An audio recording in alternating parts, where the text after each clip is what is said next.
Hello viewers, welcome to our channel.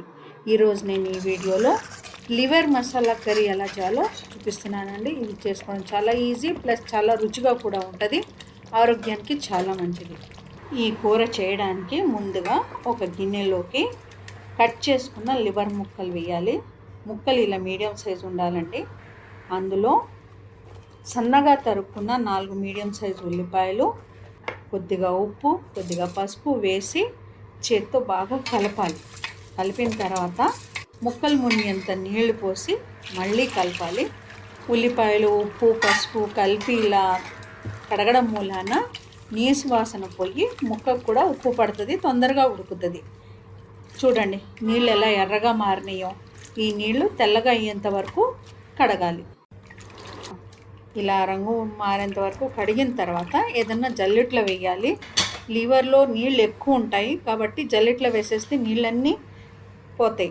ఆ నీళ్ళన్నీ పోయిన తర్వాత ఇలా కుక్కర్లో కానీ లేకపోతే ఏదన్నా గిన్నెలో నీళ్లు పోయకుండా ఉడికించాలి. ఇందులో కొద్దిగా పసుపు, కొద్దిగా ఉప్పు, కొద్దిగా అల్లం వెల్లుల్లిపాయ పేస్ట్ వేసి 3 విజిల్స్ వచ్చేంత వరకు ఉడకనివ్వాలి.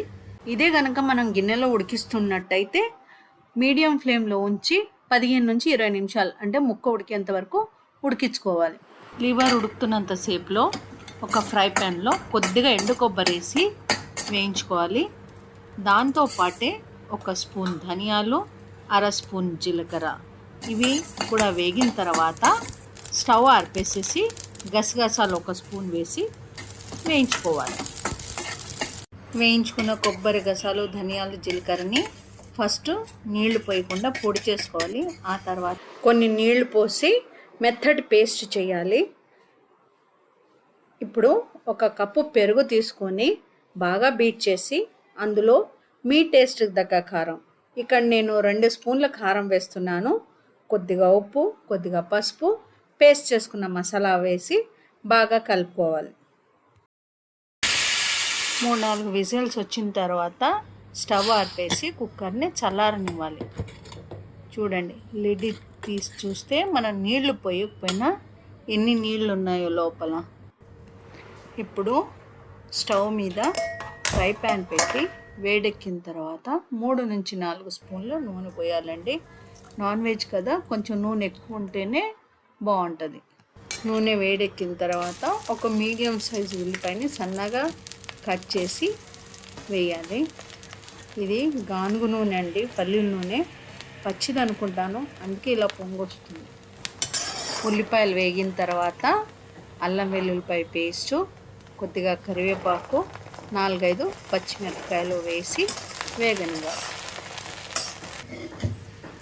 అల్లం వెల్లుల్లిపాయ పచ్చివాసన పోయేంత వరకు వేయించుకున్నాక ఉడకబెట్టుకున్న లివర్ ముక్కల్ని వేయాలి.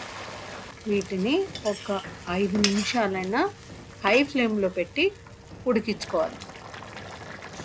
అలా ఉడికిన తర్వాత మనం కలిపి పెట్టుకున్న పెరుగు, కారం, మసాలాలు అన్నీ కూడా ఇందులో వేసి అప్పుడప్పుడు ఇలా కలుపుతూనే ఉండాలండి, లేకపోతే అడుగంటుతుంది. 15-20 నిమిషాలు ఫ్లేమ్ సిమ్లోనే ఉంచి కూరని ఉడకనివ్వాలండి.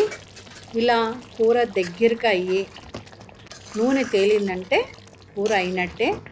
ఇప్పుడు ఇందులో మీ దగ్గర ఉంటే సోయ కూర లేకపోతే పుదీనా, కొద్దిగా కొత్తిమీర వేసుకుని కలపాలి. సోయ కూర లేదా పుదీనా ఎందుకంటే అరుగుదలకి, లివర్ అంత ఈజీగా అరగదని అంటారు, అందుకని. ఆ తర్వాత కొద్దిగా గరం మసాలా. ఇది అన్నం, చపాతీ, పూరి, నాన్ రోటీ దేంట్లోకైనా చాలా రుచిగా ఉంటుందండి. ఇది కనుక మీకు నచ్చితే లైక్ చేయండి, షేర్ చేయండి, కామెంట్ చేయండి. మొదటిసారి కనుక మన ఛానల్ని చూస్తుంటే ఛానల్ని సబ్స్క్రైబ్ చేసుకోండి. Thank you once again for watching my channel.